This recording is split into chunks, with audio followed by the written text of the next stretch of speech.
What's up, guys? Welcome to A Reseller's Life. My name is Chris. Thank you so much for joining me. Today I want to talk about the new success when it comes to reselling. Honestly, reselling, all you have to do is just survive.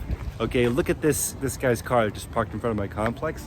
This gigantic tree just fell onto his car, and I'm assuming that this car is totaled.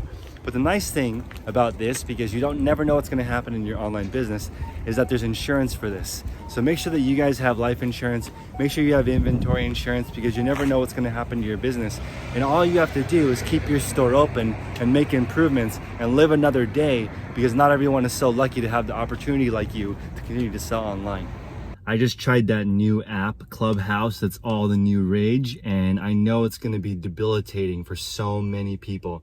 It's like your business just got hit by a truck because your attention is now being diverted to something that's not related. When it comes to Clubhouse, Instagram, Pinterest, can it drive traffic to your store? Yes, but they're actually designed for brand building. You'll hear people say, I feel like when I'm on Instagram, I'm being marketed to. Exactly, that's the whole point of Instagrams. The point is to post something and create a vision that someone is not enough and they need your product or your service to feel good. Now, what you're doing when you're using Instagram to drive traffic to your eBay store, unless you are a very specific category, like let's say you're a vintage shop and you post all vintage things and drive people to your store, then you're building the brand of your vintage store. But if you just posted, I've got some new Nikes in my store, you're actually doing free marketing for Nike, because people aren't gonna, and they're not gonna go to your store looking for Nikes. That's not a category. When I hear the word reseller, I kind of cringe, because that means you sell everything. So that means you kind of sell nothing very well. I would much rather you say, I am an online shoe store, I'm an online clothing store, I'm an online auto parts store. It gives you some depth and it allows you to focus your attention.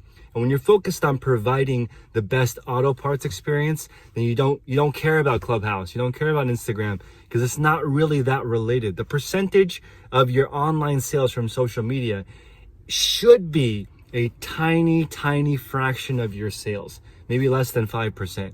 BHFO is one of the largest online clothing sellers. They do $65 million a year. Less than $1 million of that is on BHFO.com. They don't really advertise their own website. They don't really do social media, because there's already platforms that do the heavy lifting for you.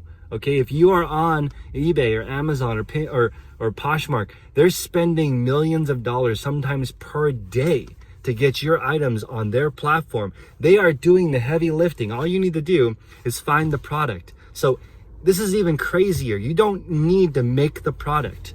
All you have to do is order them or go find them and then remarket something that somebody has already sold. So I feel like a lot of businesses this week are going to get hit by the bus, which is Clubhouse, and they're going to lose so much productivity and go down this rabbit hole of nonsense, because this is just like those old school chat rooms. It's just like Discord.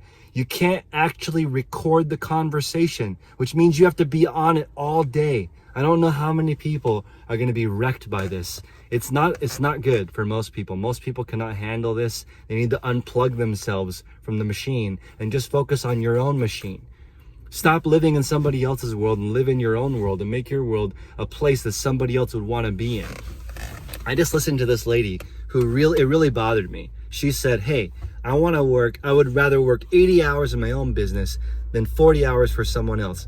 Now, that's not true. Okay, it's really cringy to me, because I would rather work 40 hours, make 100K, spend time with my family, take 2 weeks vacation, versus working 80 hours, making minimum wage at a crappy business that you started. That's not true. Okay, you want to have a successful business so you have time to spend with your family. I know, because I know lots of entrepreneurs that run really bad businesses and have no time. They're not happy, their family is not happy, and I don't think that their passion project can outweigh your entire family being unhappy, because your money's not right. Your store is not doing enough volume that people take you seriously. People don't look at my store and say, oh, that's a cute project. They don't say that. I don't have that problem. I take it really seriously. Every single thing is important to me. How you do something is how you do everything. I'm all in. I'm making this work.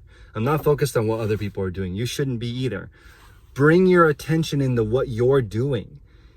Things like this, whenever I hear about Clubhouse or I hear about whatever, all these crazy new apps, I dedicate like an hour or two to learn about them and see if it can improve my business. It can't really. The only thing that I would see Clubhouse for is really just selling products to people who are lost, right? So if you can go on there and you can start herding people into your tribe so you can sell them something, perfect. Clubhouse is the perfect app for you. But if you're trying to drive sales to your online store, what you need to do really is just put more items in your online store that people want. That's it. eBay will do the hard lifting for you. They'll find the item for you. They'll find the custom for you. So this same lady on the chat at Clubhouse, she said that she's always on her phone. At breakfast, she's on her phone. When she's with her kids, she's on her phone. When she's with her husband, she's on the phone. When they're watching Netflix, she's on the phone. She's checking Poshmark. She's sharing her closet. She's always checking the newest trends. She's in all the Facebook groups trying to find out what's hot. And I'm just thinking to myself, you just destroyed your entire family life for no reason. If you just got really good at one category, you could be done with work at 4, 5, 6 o'clock, spend time with your family, not be distracted. And eventually what that does is it destroys your relationships and you're gonna end up alone. So no amount of money that you make is worth being on your phone all day, missing your friends growing up, your kids growing up, not having any quality time with your significant other. That is the wrong way to do it. This person is just chasing a million different squirrels, and I have never seen that work. You only need to catch one squirrel. That will take care of your entire living, and it'll put you in a good position. You guys know I've been checking out baby stuff. I'm amazed by this category. Wedding category, funeral category, baby category. You guys know I used to sell mainly shoes, but now I've moved towards clothing. All of these markets are good enough for you to make a living for your family. You don't need to do all of them. Quit, just unplug yourself from social media for 2 weeks and you'll start to think about your own life, because that's the only thing that's entertaining. When I look at all these new trends that happen online, I actually think my own personal life is more interesting. So just think about what it is that you can do to improve your value to the market. If you're gonna sell baby stuff, how can you make your items higher quality? If you focus on one category, here's like a pro tip. You can actually start to charge more for the item because you know the ins and outs of that category. You know what's on trend, what's not on trend. You understand the seasonality. You're better at describing it. You have better pictures. You have better supplier contacts. All that comes with just focusing on one specific category. There is no way to focus on a zillion different categories. Like I told you guys, don't copy my store. It took me 4 years to get to the 6-figure level, and you can do it much faster if you don't have a squirrel at the wheel. Okay, just focus on one thing, one category. There's a million different categories that work. All of them work if you focus. None of them work if you don't. So hopefully that was useful, guys. Please smash the like button. Consider subscribing if you like tips and tricks to help you grow your store, and I'll see you guys next time.